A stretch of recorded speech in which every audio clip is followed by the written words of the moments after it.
Hey everyone, my name is Chris Lambert. On this channel, we talk Kanye West, and today we're talking a post Ye made on Instagram earlier today. You can see 9 hours ago, where he said February is now Black Future Month, BFM. And this is something that, if you've been paying attention to some of the social media posts recently, has been on Ye's mind, and is something that it seems he's been talking about behind the scenes. Theophilus London had tagged several posts and photos with Ye with Black Future Month, and now here, February 1st, the start of Black History Month, Ye is talking specifically about let's stop looking at history and start looking into the future. And this is not the first time he's talked about this. I'm pretty sure I remember him saying something about it like way earlier, but I'm thinking like 2010 or even like 2007, but I can't find that now that the Google searches are filled with stuff from just today in this post. But you can see this back in 2020 when he did that long conversation with Forbes, where they didn't provide any context for like what questions Ye was asked or anything.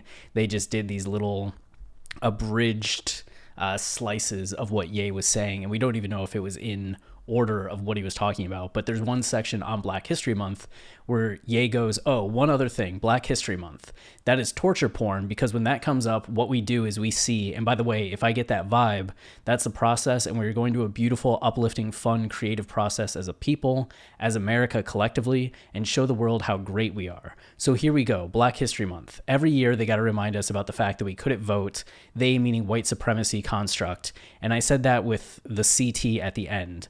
I knew what I was talking about. Our minds are so much more infinite than what's coming across TikTok or Instagram, what's trying to influence our children and the next generation of who we are.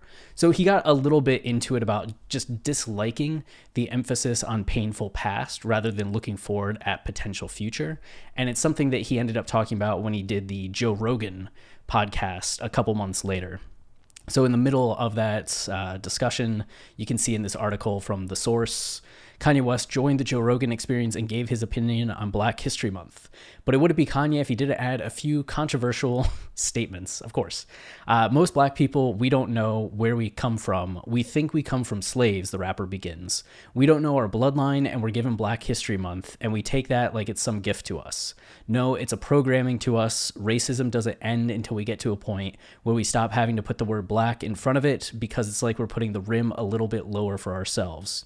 We shouldn't have to have a special box, a special month. What they show on Black History Month is us getting hosed down, reminding us that we were slaves. What if we had Remember When I Cheated on You Month? Remember when you first found the text messages? How does that make you feel? It makes you feel depleted and defeated. Yeah, it's just, to Ye, it's like a reminder of this painful thing, this limiting thing, and he's trying to compare it to something relatable for everyone, right? It's like, what if there was this horrible moment in your life and there was a month each year where everybody started reminding you of that horrible thing that happened, when you were cheated on, when someone that you love died, when a pet died, and they're just like, hey, you remember that? Do you remember how much that sucked? And he's making that comparison, which, you know, as this article even says, shortly after his comments, many hit social media grilling the rapper because they felt he was missing the point, because there is a lot of celebrating that goes on, right? It's not just the like painful things that happen, but there are a lot of important figures in history that get celebrated, and like their myth grows, their legend grows, and there is some beautiful aspects to that. So I don't think Ye's talking about throwing it away completely, right? Or ignoring the legends, ignoring the people that paved the way and made things easier. But he's saying, like, at some point, people need to start looking ahead. And it seems like, as he declared in the Drink Champs interview, that he's the leader, that he's taking it upon himself to start declaring, this is now Black Future Month. We're looking ahead at what's next. And you can see other people followed suit. Photos of Kanye made this collage on Twitter, and they posted this collection of other people that shared on their story or reposted. So you can see The Weeknd here shared, Naomi Campbell shared, Julia Fox, Dave Chappelle, Hype Williams, Vori, Shensia, the real Mike Dean.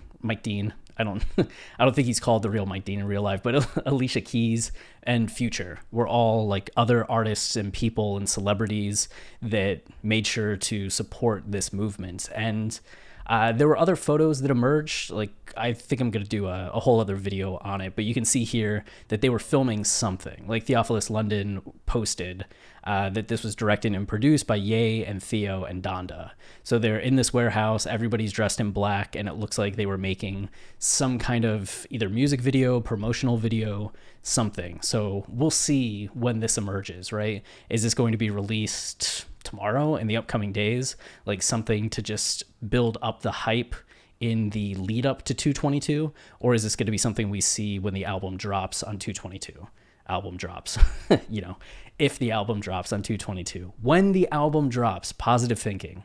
So that's it for this video, but Black Future Month, we'll see how this, you know, the impact of this in this movement and what Ye does, because it seems like he's turning February into a special project right now, and it's a different rollout than going to Mercedes-Benz Stadium, right? But it seems like Ye has kind of a broader idea of how he's approaching the build up to this album and the way in which he's capturing media attention and building hype. And, you know, it's cool to see him starting a new movement, you know?